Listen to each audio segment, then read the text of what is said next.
So hey guys, welcome back to another video here at Circuit Digest. Today, as you can see, we have a very special project lined up for you guys.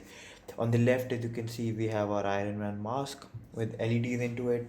On the right, you can see we have a phone and an application through which we'll be controlling our Iron Man mask in terms of colors, in terms of brightness, a timer, and a switch button. On the right, we can also see a circuit diagram. So for more details about the project, you can visit the link in the description of this video. So let's get right into it.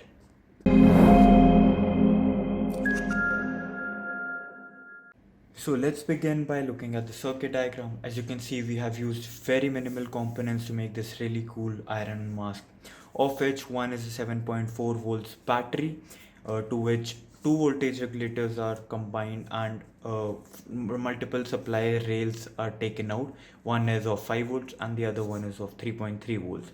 Since we also have a ESP826601, which is the main microcontroller unit of this mask, we need to lower down the voltage to 3.3 volts. So we have this LM1117 for that, whereas the 7805 to convert a 5 volt output for our NeoPixel LEDs. So once we have seen all the circuit part of this project, now let's go ahead and see the software part of this as well. So here's my phone and I have installed this Blink application, and the whole steps to set up and install your Blink application will be given in the link which would be in the description of this video below. So you can see that this Blink application has multiple widgets. One is for color change, the other is for the brightness change.